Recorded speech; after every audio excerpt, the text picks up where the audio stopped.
आणि यानंतर बातम्यांचा वेगवान आढावा आपण घेऊया। बीडीडी चाळ पुनर्विकास प्रकल्पांतर्गत पहिल्या टप्प्यात म्हाडाकडून 556 रहिवाशांना आज चावी वाटप केले जाणार आहे। या कार्यक्रमाला मुख्यमंत्री देवेंद्र फडणवीस, उपमुख्यमंत्री एकनाथ शिंदे, अजित पवार आणि स्थानिक आमदार आदित्य ठाकरे एकाच व्यासपीठावर येणार आहेत। महाविकास आघाडीच्या काळात सुरू झालेल्या बीडीडी चाळ पुनर्विकास प्रकल्पाच्या फेज 1 चं काम पूर्ण झालंय, तर महायुती सरकारमध्ये पुनर्विकास प्रकल्पाच्या कामाला गती मिळाली। त्यामुळे या कार्यक्रमात महाविकास आघाडी आणि महायुतीमध्ये श्रेयवादाची लढाई पाहायला मिळणार आहे। आज सकाळी 11 वाजता यशवंत नाट्य मंदिर इथे 556 लाभार्थ्यांना चावी वाटपाचा कार्यक्रम होणार आहे। आज मुंबईमध्ये मनसे आणि ठाकरेंच्या शिवसेनेचा एकत्र मेळावा होणार आहे। बेस्ट पतपेढी निवडणुकीच्या निमित्तानं ठाकरेंची शिवसेना आणि मनसे एकत्र येणार आहेत। आज दुपारी 4 वाजता शिरोडकर हायस्कूलमध्ये हा मेळावा होतोय। बेस्टच्या निवडणुकीमध्ये उत्कर्ष पॅनल म्हणून दोन्ही ठाकरे बंधूंचे पक्ष एकत्र लढणार आहेत। 18 ऑगस्टला बेस्ट निवडणुकीसाठी मतदान होणार आहे। दरम्यान आज होणाऱ्या या मेळाव्याला मनसे शहराध्यक्ष संदीप देशपांडे, मनसे नेते बाळा नांदगावकर तर ठाकरेंच्या शिवसेनेचे नेतेही उपस्थित राहणार आहेत। मराठी विजयी मेळाव्याच्या निमित्तानं 5 जुलै रोजी ठाकरे बंधू एकत्र आले होते। त्यानंतर आता बेस्ट कामगार पतपेढीच्या निवडणुकीसाठी शिवसेना, ठाकरे आणि मनसे या दोन्ही पक्षांमध्ये युती झाली आहे। मुंबईकरांसाठी महत्त्वाची बातमी। 15 ऑगस्टपासून मुंबईकरांसाठी नवीन मरीन ड्राईव्ह खुला होणार आहे। कोस्टल रोडच्या शेजारी 5.25 किलोमीटर लांबीचा नवा मरीन ड्राईव्ह बांधण्यात आलाय। मुख्यमंत्री देवेंद्र फडणवीसांच्या हस्ते आज या नव्या विहार क्षेत्राचं लोकार्पण होणार आहे। तर 15 ऑगस्टला संध्याकाळपासून हे क्षेत्र सर्वसामान्य नागरिकांसाठी खुलं होणार आहे। या विहार क्षेत्रावरती सायकल ट्रॅकसह दिव्यांगांसाठी व्हीलचेअर सुविधा उपलब्ध असेल।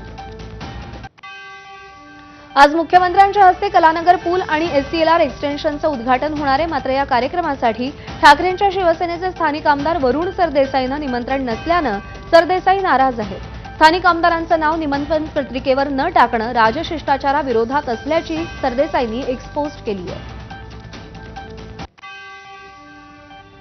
देशामध्ये लोकशाही शेवटच्या घटका मोजते, त्यामुळे तुम्ही वेळेत लक्ष घाला, अन्यथा लोकशाही संपून जाईल असं आवाहन उद्धव ठाकरेंनी देशाच्या सरन्यायाधीशांना केलंय। मार्मिक साप्ताहिकाच्या वर्धापनदिनी उद्धव ठाकरे बोलत होते। भटक्या श्वानांच्या प्रकरणात देशाचे सरन्यायाधीश भूषण गवईंनी लक्ष घालत हे प्रकरण 3 न्यायमूर्तींच्या खंडपीठाकडे सोपवलं। तोच धागा पकडून उद्धव ठाकरेंनी सरन्यायाधीशांना हे आवाहन केलं। मनसे अध्यक्ष राज ठाकरे यांची आज मुंबईतील मनसेच्या पदाधिकाऱ्यांसोबत बैठक होणार आहे। सकाळी 9 वाजता वांद्र्यातील MIG क्लब इथे बैठकीचं आयोजन करण्यात आलंय। बैठकीला शाखाध्यक्ष, उपशाखाध्यक्ष, गट अध्यक्ष उपस्थित राहणार आहेत। आगामी मुंबई महापालिका निवडणुकांच्या पार्श्वभूमीवर ही बैठक असणार आहे। लोकसभेचे विरोधी पक्षनेते राहुल गांधींच्या वकिलांनी राहुल यांच्या जीवाला धोका असल्याचा दावा कोर्टात केला। मात्र आता या प्रकरणात मोठा ट्विस्ट आलाय। आपल्याला विश्वासात न घेता वकिलांनी हा दावा केल्याचं राहुल गांधींचं म्हणणं आहे। त्यामुळे राहुल गांधींचे वकील आज आपलं म्हणणं नोटिशीद्वारे मागे घेणार आहेत। वकील मिलिंद पवार यांनी राहुल गांधींशी चर्चा न करता परस्पर राहुल गांधींच्या जीवाला धोका असल्याचं पुणे न्यायालयात नोटिशीद्वारे सांगितलं होतं। स्वातंत्र्यवीर विनायक दामोदर सावरकर यांचे नातू सात्यकी सावरकर यांनी राहुल गांधींच्या विरुद्ध दाखल केलेल्या बदनामीच्या खटल्याची सुनावणी पुणे सत्र न्यायालयामध्ये पार पडली। त्यावेळी वकिलांनी हा दावा केला होता। मात्र काँग्रेस पक्षाच्या लीगल सेलकडून आलेल्या सूचनेनंतर हा अर्ज मागे घेतला जाणार आहे। उपमुख्यमंत्री अजित पवार हे 16 ऑगस्ट रोजी सांगली जिल्हा दौऱ्यावर येत आहेत। सांगली मिरज रोडवरच्या संजय भोगरे शिक्षण संस्थेच्या प्रांगणात अजित पवारांच्या उपस्थितीत राष्ट्रवादीचा मेळावा पार पडणार आहे। या दौऱ्यामध्ये अजित पवार हे ईश्वरपूर इथल्या कार्यक्रमात सहभागी होणार आहेत। तसंच सांगली आणि मिरजेमध्ये सुद्धा अजित पवारांचे विविध कार्यक्रम आणि आढावा बैठक तसंच पक्षाचा मेळावा होणार आहे। यासाठी राष्ट्रवादीच्या स्थानिक नेत्यांनी जय्यत तयारी सुरू केली आहे। राष्ट्रवादी काँग्रेस पार्टीचे ग्रामीण जिल्हाध्यक्ष निशिकांत पाटील यांनी ही माहिती दिली आहे। चंद्रपुरातील घुग्गू शहरातील एका बंद घरामध्ये विविध जाती धर्माचे 119 मतदार असल्याचा आरोप काँग्रेसनं केला। ग्रामीण भागातही मतदार यादीत प्रचंड घोळ करत वोट चोरीचा आरोप काँग्रेसनं केलाय। घुग्गू शहरातील केमिकल बोर्डातील सध्या बंद स्थितीत असलेलं घर क्रमांक 350 हे सचिन बांदुरकर यांच्या मालकीचं आहे। या घरामध्ये विविध जाती धर्माच्या आडनावाचे जवळपास 119 मतदार राहत असल्याचा आरोप काँग्रेसनं केला। घुग्गू शहरातील अनेक घरांना घर क्रमांक नाही आणि त्यामुळे कोणताही एक क्रमांक टाकावा लागला आणि त्यामुळे एकाच घरात अनेक मतदार राहत असल्याचं स्पष्टीकरण जिल्हा प्रशासनानं दिलं। या आरोपानंतर एबीपी माझानं रियालिटी चेक केलाय।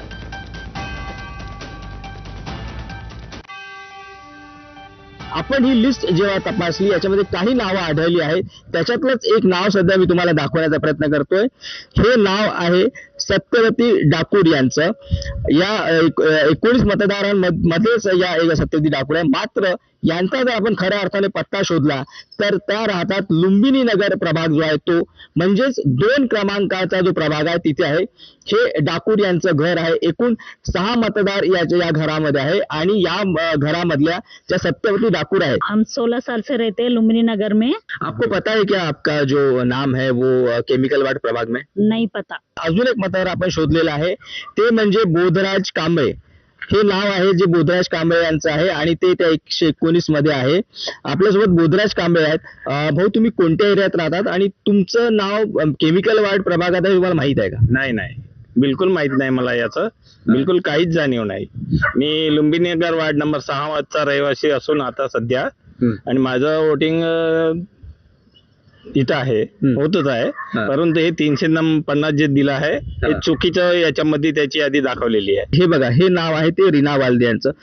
ताई, तुम्ही इथे किती वर्षापासून राहतात आणि तुमचं नाव त्या प्रभागात माहित आहे का? नाही, 6 वर्ष झाली मी इथं राहते, पण मला काहीच नाही माहित. राहायचं एका ठिकाणी आणि निवडणूक आयोगाच्या या चुकीमुळे त्यांना जर मतदान करायचं असेल तर ते प्रभाग 6 मध्ये करावं लागेल. पुण्यातील कल्याणी नगर पोर्शे कार अपघात प्रकरणामध्ये आता पुणे पोलिसांनी बाल न्याय मंडळाच्या निर्णयाविरोधात अर्ज केलाय. बाल न्याय मंडळाच्या निर्णयात स्पष्टता नसल्याचा दावा करण्यात आलाय. बाल न्याय मंडळाचा निकाल चुकीच्या गृहीतकांवर आधारित असून त्यामध्ये स्पष्टता नाही असं अर्जात म्हटलंय. अल्पवयीन चालकाचा गुन्हा अगदी गंभीर श्रेणीत येत असून त्याच्यावर रोड म्हणून फौजदारी खटला दाखल करण्यात यावा असं पुणे पोलिसांनी अर्जात म्हटलेलं आहे. रायगडमधल्या माणगावमध्ये शरद पवारांच्या राष्ट्रवादीचे विद्यमान नगरसेवक ज्ञानदेव पवारांचा मंत्री भरत गोगावलेंच्या उपस्थितीत शिंदे सेनेमध्ये प्रवेश झाला. आपल्या अनेक कार्यकर्त्यांसह ज्ञानदेव पवारांनी शिंदेंच्या शिवसेनेत प्रवेश केला. मात्र यावेळी गोगावलेंचे कार्यकर्ते भरत शेठस रायगडकरांच्या मनातील पालकमंत्री अशा आशयाचे बॅनर घेऊन आले होते. जिल्ह्यातील 2 नेत्यांमधील वादामुळे आपल्याला वेदना होत असतील तर आधी घरातल्या विरोधक आमदाराला सल्ला द्यावा असं वक्तव्य आमदार चंद्रकांत पाटील यांनी केलं. गिरीश महाजन आणि एकनाथ खडसेंमधील वादामुळे आपल्याला त्रास होत असल्याचं वक्तव्य रक्षा खडसेंनी केलेलं. या वक्तव्यावर आमदार चंद्रकांत पाटलांनी खोचक प्रतिक्रिया दिली आहे. कल्याण डोंबिवली महानगरपालिकेनं 15 ऑगस्टला मटण आणि चिकन विक्रीवरती बंदी कायम ठेवण्याचा निर्णय घेतलाय. खार्टिक संघटनांकडून आणि राजकीय कार्यकर्त्यांकडून निर्णय मागे घेण्याची मागणी करत आयुक्त अभिनव गोयल यांना निवेदन सादर करण्यात आलं. मात्र पत्रकार परिषदेत आयुक्त गोयल यांनी अनेक महापालिकांचं उदाहरण देत हा निर्णय योग्य ठरवला आणि कायदा सुव्यवस्था बिघडली तर पोलिसांशी चर्चा करून निर्णय घेतला जाईल असं सांगितलंय. वसई विरार महापालिकेतील आर्थिक गैरव्यवहार प्रकरणात ईडीनं मोठी कारवाई केली आहे. मनी लॉन्ड्रिंग प्रकरणामध्ये वसई विरार महापालिकेचे माजी आयुक्त अनिल कुमार पवार यांना अटक करण्यात आली आहे. त्यांच्यासह आणखी 3 ईडीनं अटक केली आहे. आज त्यांना कोर्टात हजर केलं जाणार आहे. ईडीनं ताब्यात घेतलेल्या व्यक्तींमध्ये नगररचना विभागाचे माजी उपसंचालक वायस रेड्डी, बांधकाम व्यावसायिक आणि बहुजन विकास आघाडीचे माजी नगरसेवक सीताराम गुप्ता आणि अरुण गुप्ता यांचा समावेश आहे. या चौघांविरोधात कोट्यवधी रुपयांच्या व्यवहारात अनियमितता केल्याचा आणि सरकारी यंत्रणांचा दुरुपयोग करून काळा पैसा पांढरा केल्याचा आरोप आहे. पुणे शहरातील विविध भागात अतिक्रमणाविरोधात कारवाई सुरूच आहे. पुणे महानगरपालिकेकडून शहरातील अनधिकृत बांधकामाविरोधात कारवाई सुरू आहे. पुण्यातील कोंढवा आणि बिबवेवाडी परिसरात अनधिकृत बांधकामांवर पुणे महानगरपालिकेकडून हातोडा पडला. महापालिकेच्या विशेष पथकाकडून ही कारवाई होतीये. परवानगी नसतानाही बांधण्यात आलेल्या इमारतींचं पाडकाम केलं जात आहे. कोल्हापुरातील अंबाबाई मंदिराची देवीच्या मूळ मूर्तीवरती गेल्या 2 दिवसांपासून रासायनिक संवर्धन प्रक्रिया सुरू होती. या रासायनिक संवर्धन प्रक्रियेची जिल्हाधिकारी अमोल येणगेंनी पाहणी केली. पाहणीनंतर आजपासून अंबाबाईच्या मूळ मूर्तीचं दर्शन भाविकांना घेता येणार असल्याची माहिती जिल्हाधिकाऱ्यांनी दिलेली आहे. तुळजाभवानी देवीच्या मंदिराचा गाभारा दुरुस्ती आणि शिखर उतरवण्याचे निर्णय अद्याप झालेला नाही. पुरातत्व विभाग यावरती निर्णय देईल आणि निर्णय झाल्यावर सगळ्यांना कळवण्यात येईल. त्यामुळे अफवांवर विश्वास ठेवू नका असं आवाहन तुळजाभवानी मंदिर संस्थानचे अध्यक्ष आणि जिल्हाधिकारी कीर्तिकिरण पुजारी यांनी केलेलं आहे. आमदार जितेंद्र आव्हाड यांनी तुळजापूर मंदिराच्या पाडकामाला विरोध केला होता. यापूर्वी या विषयावर अनेक आंदोलनं झाली आहेत. त्यामुळे तुळजाभवानी मंदिराच्या पाडकामाची नेमकी परिस्थिती काय आहे याचा खुलासा जिल्हाधिकाऱ्यांनी केला आहे. एक महत्त्वाची अपडेट, हायकोर्टाच्या कोल्हापूर खंडपीठाचं रविवारी उद्घाटन होणार आहे आणि सोमवारपासून लगेच खटल्यांची सुनावणीही सुरू होणार आहे. सरन्यायाधीश B.R. गवईंच्या हस्ते हे उद्घाटन होणार आहे. 6 जिल्ह्यांसाठी हायकोर्टाच्या 4थ्या खंडपीठाची निर्मिती झालेली आहे.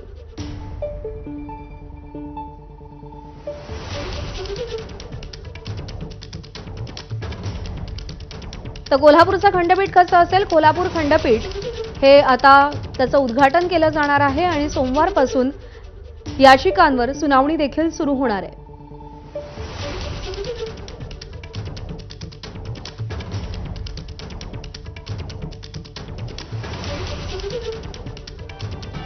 दिवा ते छत्रपती शिवाजी महाराज टर्मिनस दरम्यान विशेष लोकल सुरू करण्याच्या मागणीसंदर्भात मुंबई उच्च न्यायालयात जनहित याचिका दाखल करण्यात आली. मुख्य न्यायमूर्तींच्या खंडपीठासमोर आज या याचिकेवरती सुनावणी होणार आहे.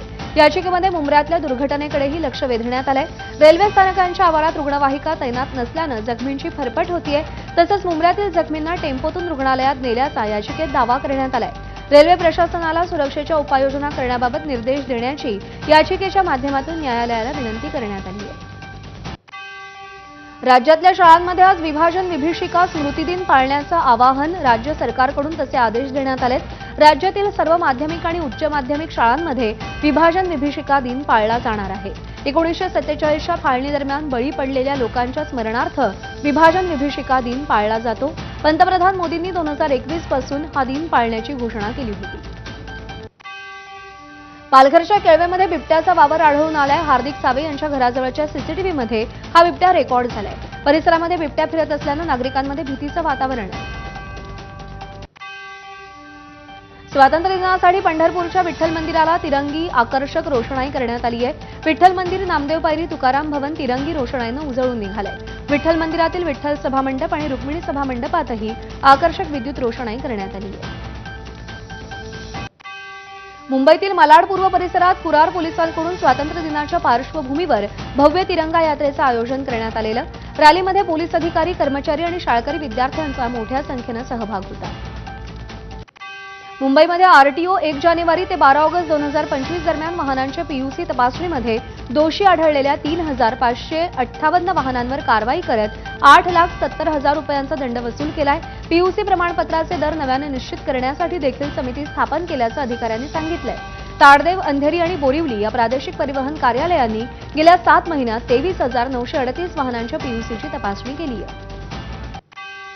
प्रेम प्रकरणाच्या संशयावरून जळगावच्या जामनेरमध्ये सुलेमान खान या तरुणाला 10 ते 12 जणांनी बेदम मारहाण केली होती. त्यामध्ये सुलेमान खानचा मृत्यू झालाय. या घटनेत आतापर्यंत पोलिसांनी 8 जणांना अटक केली असून अजून 4 संशयितांचा पोलीस शोध घेत आहेत. तर सुलेमानच्या वडिलांनी आपल्याला न्याय मिळावा तसंच पोलीस संरक्षण देण्याची मागणी केली आहे. राज्यातल्या शाळांमध्ये आज विभाजन विभीषिका स्मृती दिन पाळण्याचं आदेश राज्य सरकारकडून देण्यात आले. राज्यातील सर्व माध्यमिक आणि उच्च माध्यमिक शाळांमध्ये विभाजन विभीषिका दिन पाळला जाणार आहे. 1947च्या फाळणीदरम्यान बळी पडलेल्या लोकांच्या स्मरणार्थ विभाजन विभीषिका दिन पाळला जातो. पंतप्रधान मोदींनी 2021 पासून हा दिन पाळण्याची घोषणा केली होती. एक महत्त्वाची अपडेट. आजच्या बीडीडी चाळ पुनर्विकास कार्यक्रमामध्ये आदित्य ठाकरे अनुपस्थित राहण्याची शक्यता वर्तवली जाते.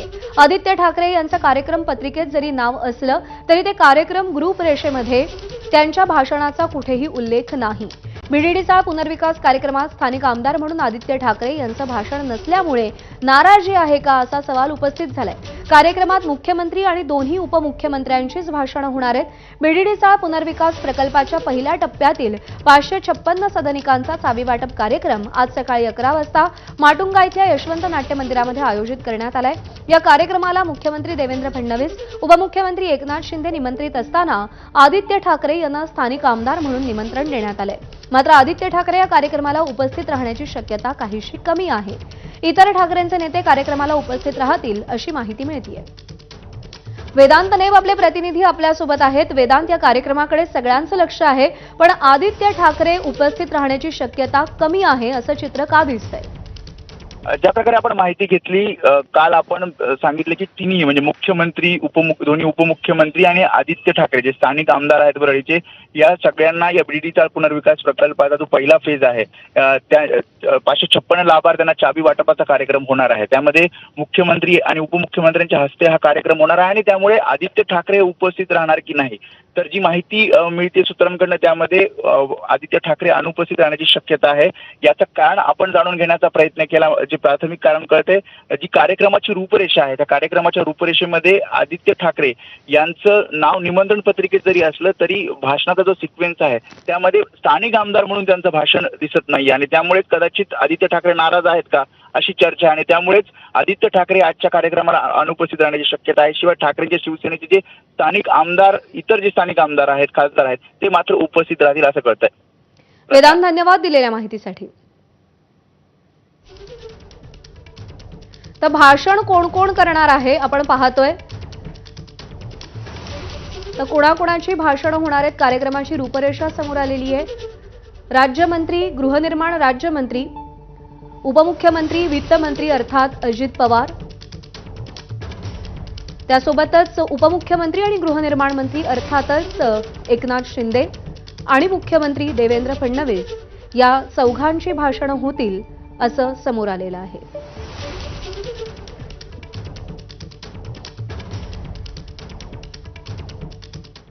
आणि या बातम्यांसह बुलेटिनमध्ये वेळ झाली एक छोटासा ब्रेक घेण्याची. पाहत रहा एबीपी माझा.